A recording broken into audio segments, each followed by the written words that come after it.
इस तस्वीर को ध्यान से देखिए। इतने बिलियन डॉलर्स के मालिक और पहनावा एकदम सिंपल और सरल। अब जरा इन भाई साहब को देखिए। ये है राज, महीने का 40,000 रुपए कमाता है और अपने आप को ऐसे दिखाता है जैसे कोई अरबों खरबों का मालिक हो। दरअसल हम आजकल एक ऐसी सोसाइटी में रहते हैं जहाँ इंसानों से ज्यादा इम्पोर्टेंस चीजों की है और सोशल मीडिया के इस दौर ने तो चीजों को और भी ज्यादा कॉम्प्लिकेट कर दिया है। पर क्या आप जानते हैं ये केस सिर्फ पुअर और मिडिल क्लास लोगों के लिए है। रियल रिच लोग इन सब चीजों के बारे में सोचते तक नहीं है। कुछ सालों पहले एक इंटरव्यू में एमिनेम, जो दुनिया के नंबर 1 हिप हॉप आर्टिस्ट है, उनसे पूछा गया कि क्या आपको पैसा खर्च करना पसंद है, तो उन्होंने कहा बिल्कुल भी नहीं। उल्टा जब इतने सारे मिलियन डॉलर हिट्स देने के बाद जब उन्हें एक रोलेक्स की घड़ी खरीदनी थी तब उन्होंने अपने मैनेजर से पूछा कैन आई अफोर्ड इट, और उस इंटरव्यू के दौरान भी उन्होंने $100 की जी शॉक ही पहनी हुई थी। यानी ये कहीं ना कहीं दिखाता है कि रिच लोग बिल्कुल भी रिच दिखने के लिए पैसा खर्च नहीं करते और उन्हें ऐसा कुछ खास फर्क भी नहीं पड़ता कि वो कैसे दिख रहे हैं। वहीं ब्रोक और मिडिल क्लास मेंटेलिटी के लोग यानी कि फेक रिच इसका ठीक उल्टा करते हैं। इनके लिए दिखावा ही सब कुछ होता है,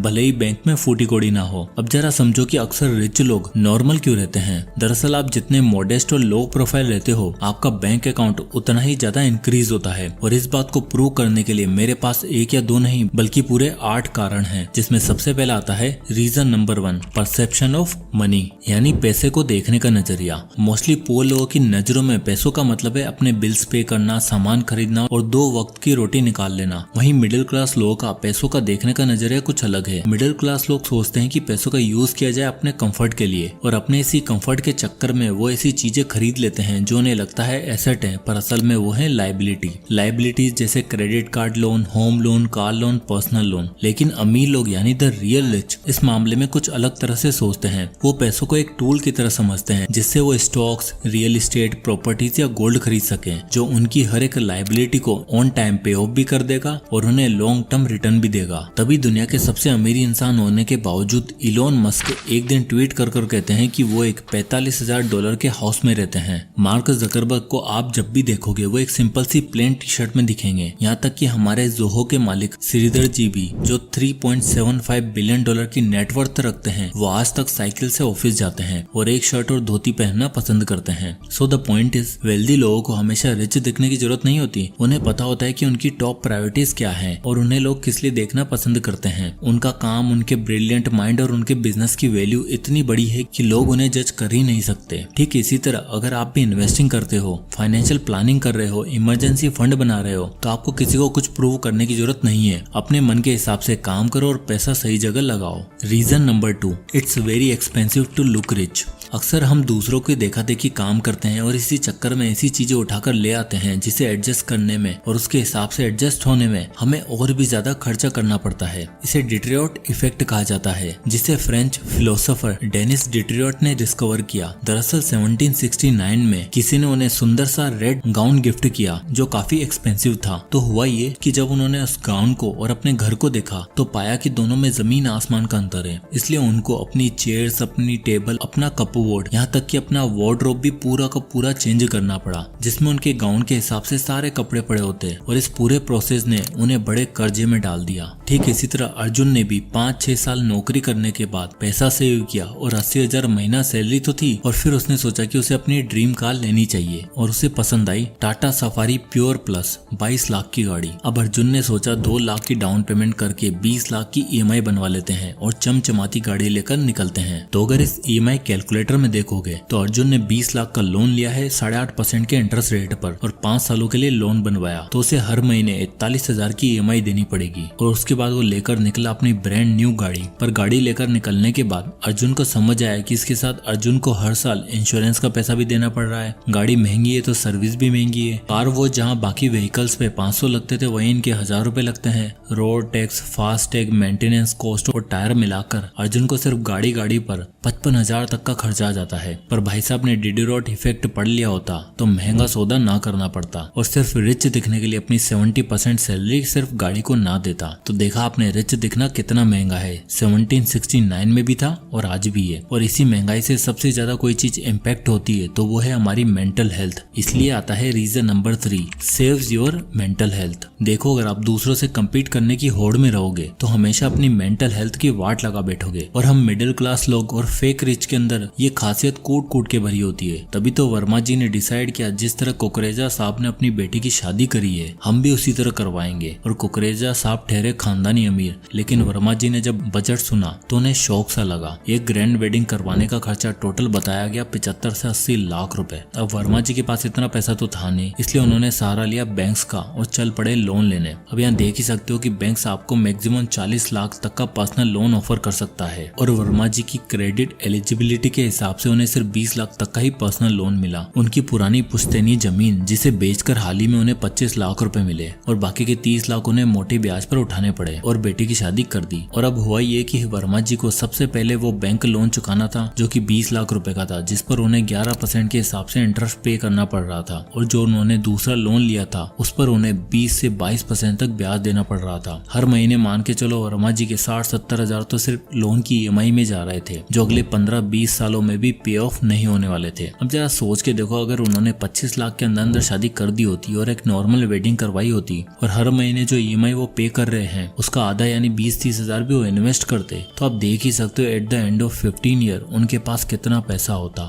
वेल उनके पास होते 1.5 करोड़ रुपए, पर उन्हें ये सौदा कहाँ मंजूर था। इसलिए आपको सोच समझकर खर्चा करना है ताकि आपकी मेंटल हेल्थ बनी रहे और हर समय पैसों की टेंशन ना हो। Reason number 4, rich are treated differently. जब आप थोड़ा सा भी रिच देखना शुरू करते हो ना तो लोगों का आपकी तरफ नजरिया बदल सा जाता है। आपसे बात करने का तरीका, आपके उठने बैठना सब कुछ बदल जाता है और हर चीज में अपना फायदा ढूंढा जाता है। जैसे कि एक बार आनंद को लैपटॉप खरीदना था। आनंद एक फ्रीलांसर वीडियो एडिटर है तो उसे अब एक बढ़िया लैपटॉप चाहिए था जिसमें वो आराम से एडिटिंग कर पाए। फ्रीलांसिंग से आनंद महीने का 35 से 40 हजार रुपए आराम से कमा रहा था। तो एक दिन आनंद शोरूम में जाता है और सूट बूट पहनकर बढ़िया सा टिप टॉप राजा बाबू बनकर पहुंचता है। तो वहाँ उसे सीधा दिखाया जाता है 1.25 लाख रुपए का लैपटॉप। उन्होंने कहा सर इसमें आपको प्रोसेसर टॉप नॉच मिलेगा, एक्सपेंडेबल SSD फोल्डेबल भी है, इजी टू कैरी भी है, 15 इंच का, 10 चीजें गिना दी और बोला आपके काम के लिए बेस्ट लैपटॉप है। आनंद ने कहा भाई कोई डिस्काउंट वगैरह मिलेगा क्या? तो उसको बोला गया सर डिस्काउंट के बाद ही 1.25 लाख रुपए का है, वैसे तो ये 1,35,000 का है, ऊपर से आप EMI पर ले रहे हैं तो आपके लिए बेस्ट है। फिर उसे कुछ दिनों बाद उसका दोस्त नितेश मिला। नितेश भी एक फ्रीलांस वीडियो एडिटर था और उसे भी बढ़िया लैपटॉप चाहिए था। उसने आनंद से पूछा तो आनंद ने अपना लैपटॉप दिखाया और फीचर्स बताए। तो जब नितेश ने प्राइस सुना तो वो हैरान हुआ कि भाई ये सेम चीज एक बजट फ्रेंडली लैपटॉप में मिल जाती है, तुमने इतने पैसे क्यों दे दिए? अगले दिन नितेश सेम स्टोर पर गया, लेकिन वो कैजुअल कपड़ों में था, स्पोर्ट्स शूज और सिंपल लुक में था और उसने अपनी प्रेफरेंस बताई तो उसे सेम क्वालिटी वाला लैपटॉप 85,000 रुपए में दिखाया। और नितेश ने कहा मुझे EMI नहीं चाहिए, वन टाइम पेमेंट कर रहा हूँ, तो एक्स्ट्रा 5,000 का डिस्काउंट भी मिला। और यही सेम चीज आपको हर जगह देखने को मिलेगी। अगर आप सेल्समैन की नजरों में रिच चमक गए तो भैया कट जाएगा, लेकिन अगर आप ठीक तरीके से रिसर्च करके बेटर जजमेंट के साथ स्पेंड करने गए तो आपको कभी भी कोई चूना नहीं लगा पाएगा।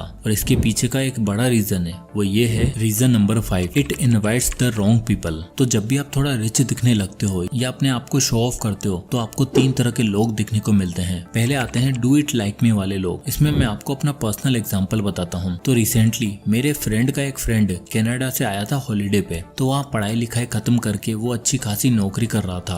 अब उसने सोचा क्यों ना गोवा घूमा जाए, तो मेरे दोस्तों के साथ गोवा गया पूरे 12 दिन के लिए और उसे सब चीजें लग्जरी चाहिए थी। गोवा में जकूजी वाला होटल, AC कार, बढ़िया खाना, क्लबिंग, बीच में भाई को एयर जॉर्डन भी पसंद आ गए। मतलब उसे सब चाहिए था। जहाँ मेरे दोस्त 20-25 हजार का एस्टिमेट बनाकर चल रहे थे पर वो ठीक ठाक 1 लाख रुपए तक का बजट लाया था। अब उसे लगा कि उसके दोस्त भी तो उसके जैसा ही सेम खर्चा करेंगे। मैंने जब ये सारी चीजें सुनी तो मैं शॉक हो गया कि भाई ये कैसा बंदा है, खुद खर्चा करे भाई, बाकी लोगों के लाखों रुपए का बिल क्यों बिठा दिया। अब दूसरे डू इट लाइक मी के बाद आते हैं भाई उधार दे दे वाले लोग। जब आप अपने आप को ज्यादा पैसे वाला दिखाते हो तो लोगों को लगता है कि इसके पास तो हर समय पैसा अवेलेबल होगा, तो वो एज ए हेल्प नहीं बल्कि एज ए ऑब्लिगेशन आपसे पैसा मांगते हैं कि भाई आपके पास तो है, आपका तो फर्ज बनता है पैसे देना। फिर तीसरे तरह के लोग आते हैं स्कैमर्स। ज्यादा शो ऑफ आपको महंगा पड़ सकता है, आप चोरों और स्कैमर्स की नजर में इजी टारगेट भी बन सकते हो। इसलिए लो प्रोफाइल रहने से आप अपनी तरफ राइट लोगों को अट्रैक्ट करोगे जो अपने मतलब के नहीं बल्कि आपका साथ देने के लिए आपके साथ रहेंगे। Reason number 6, obsession of buying things. क्या है ना, हम अपने आसपास रखी चीजें और इंसान को लेकर कभी ग्रेटफुल नहीं होते, इसलिए हम हमेशा कुछ ना कुछ बेटर ढूंढ रहे होते हैं। इसके पीछे का रीजन ये है कि ह्यूमन ब्रेन कभी भी किसी चीज को लेकर ज्यादा टाइम तक खुश नहीं रह पाता और स्पेशली मिडिल क्लास लोग। दरअसल इस कॉन्सेप्ट को हेडोनिक ट्रेडमिल कहा जाता है, जिसमें ये माना जाता है कि इंसान अपनी लाइफ में हुए किसी भी चेंज की वजह से ज्यादा टाइम तक खुश नहीं रह पाता। इवेंचुअली वो एक स्टेबल लेवल ऑफ हैप्पीनेस पर आ ही जाता है। 1978 की एक स्टडी में ये पाया गया कि लॉटरी विनर्स का हैप्पीनेस लेवल लॉटरी जीतने के पहले और लॉटरी जीतने के 2 महीने बाद बिल्कुल सेम था। यानी इतने बड़े मॉनेटरी गेन के बावजूद उनका हैप्पीनेस लेवल सेम वापस से नीचे आ गया। ठीक इसी तरह नमन को भी अभी अभी लॉन्च हुआ iPhone 16 पसंद आया और इन्होंने 1,35,000 का iPhone 16 Pro प्री ऑर्डर कर दिया, वो भी 6,000 की मंथली EMI पर। अब होगा क्या कि कुछ दिनों बाद iPhone 16 की खुशी खत्म हो जाएगी और हैप्पीनेस लेवल वापस से स्टेबल हो जाएगा, पर EMI का कष्ट अगले 8-10 महीनों तक उठाना पड़ेगा। और ये सिर्फ नमन का नहीं बल्कि हर दूसरे मिडिल क्लास इंसान की कहानी है। इंडिया में 70% लोग iPhone EMI पर खरीदते हैं और 6 महीने बाद बोर होकर फिर कुछ नया लेने निकल पड़ते हैं, because they are obsessed. Reason number 7, looking rich burdens you with liabilities. अक्सर मिडिल क्लास लोग जो अपने आप को रिच प्रिटेंड करने की कोशिश करते हैं वो अक्सर भारी कर्जों में फंसकर रह जाते हैं। ऐसा सिर्फ इसलिए होता है क्योंकि उन्हें हर नई चीज लेने की आदत हो जाती है, सिर्फ इसलिए ताकि वो भी अमीरों की तरह दिख सके। कुछ ऐसा ही हुआ मिस्टर राघव के साथ, जो पिछले 8 सालों से अच्छी खासी जॉब कर रहे थे और अभी भी इनका प्रमोशन भी हुआ और अच्छा खासा हाइक भी मिला और अब इनकी मंथली सैलरी 1 लाख हो चुकी थी। अब प्रमोशन होते ही सबसे पहला काम जो राघव ने किया वो है उनका अपना घर। तो अब इन्होंने अपने ऑफिस के आसपास की सोसाइटी में घर देखना शुरू किया और इन्हें फाइनली 80 लाख में उनका ड्रीम फ्लैट भी मिल गया, जिस पर उन्होंने अपनी सेविंग्स से 20 लाख की डाउन पेमेंट करी और रेस्ट 60 लाख का होम लोन लेकर 50,000 मंथ की EMI बनवा ली। अब चलो 50,000 तो ठीक है, पर जब वो सोसाइटी में शिफ्ट हुए तो उनका फ्लैट सोसाइटी के कॉस्टली फ्लैट्स में से एक था और बाकी सारे बड़े फ्लैट ओनर के बच्चे महंगे प्राइवेट स्कूल में पढ़ते थे जहां मंथली 30,000 रुपए फीस थी। अब राघव जी को भी अपने बच्चों को महंगे स्कूल में भेजना पड़ा, जिस वजह से हुआ ये कि उनके महीने का 80,000 रुपए का फिक्स खर्चा बंद गया और अब बाकी के खर्चे करने के लिए उनको पर्सनल लोन लेने पड़े, जिससे लायबिलिटीज बढ़ती चली गई। यानी सिर्फ रिच दिखने के लिए राघव जी ने डेट और EMI का सहारा लिया, जिसके बदले में उनको हमेशा काम करना पड़ेगा और एक बुरी सिचुएशन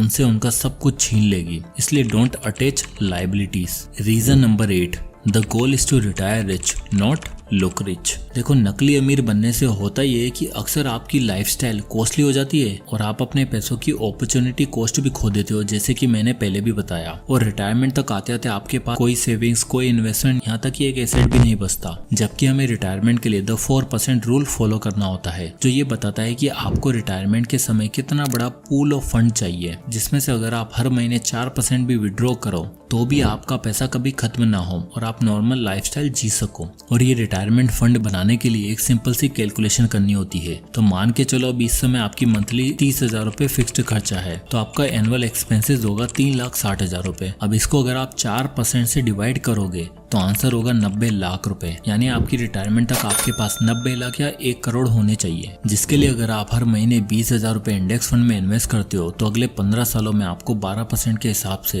1 करोड़ आसानी से अचीव हो जाएंगे। पर अगर आप महीने के 90,000 से 1 लाख रुपए खर्च कर रहे हो तो आपको सेव करना पड़ेगा 12 लाख रुपए, जिससे अगर आप 4% से अगर डिवाइड करोगे तो आंसर आएगा 3 करोड़ रुपए, जो अचीव तो किया जा सकता है। पर इसके लिए अगर आप 20,000 रुपए इन्वेस्ट करते हो तो आपको 3 करोड़ अचीव करने में 24 साल लग जाएंगे, जैसे कि आप यहाँ SIP कैलकुलेटर में देख सकते हो। पर सवाल तो ये कि आपकी लेविश लाइफस्टाइल और हाई स्टैंडर्ड होने की वजह से आपके पास कुछ बचा ही नहीं है, जिसकी वजह से आप रिटायरमेंट तो छोड़ो, आप पूरे जीवन भर इतना पैसा इकट्ठा भी नहीं कर पाओगे। इसलिए एक मिनिमल और एवरेज लाइफस्टाइल आपको इन सभी बड़ी प्रॉब्लम से बचा सकती है। अब देखो, यहाँ मेरा मतलब ये नहीं कि एकदम गरीबों की तरह जियो, फटे पुराने कपड़े पहनकर घूमना शुरू कर दो, बल्कि मैं ये बताना चाह रहा हूँ कि एक्चुअल में जो आपका सबसे बड़ा वेल्थ किलर है वो है डेट। इंडिया में डेट को लेकर वैसे मिडिल क्लास लोगों का आंकड़ा कुछ ठीक नहीं है। ऐसे में अगर आप और ज्यादा रिच दिखने के लिए EMI का सहारा लोगे तो you will attract more and more liabilities, जो आपको एक नेवर एंडिंग ट्रैप में फंसा देगी। तो आज का मेरा ये वीडियो बनाने का एक ही पर्पस था कि मैं आपको बता सकूं फेक रिच और रियल रिच में क्या डिफरेंस है और क्या super rich people simple but meaningful lifestyle जीते हैं। अब चाहे वो हमारे बिना प्रेस की हुई शर्ट पहने राकेश झुनझुनवाला जी हो, साइकिल पर ऑफिस जाने वाले श्रीधर जी, 1 कप चाय वाले बिल गेट्स हो या वर्ल्ड के नंबर 1 इन्वेस्टर वॉरेन बफेट, सभी इस चीज को जानते हैं और समझते हैं। ये भी मिडिल क्लास लोग ही थे, पर इन्होंने वो सब नहीं किया जो इस समय आप कर रहे हो। इसलिए अपने आप को चीजों से नहीं, नॉलेज से अटैच करो, क्योंकि एक लौती ऐसी चीज है जो आपको सच में अमीर बनाएगी, जो आपकी लायबिलिटीज को भी एसेट में कन्वर्ट कर देगी। जय हिंद।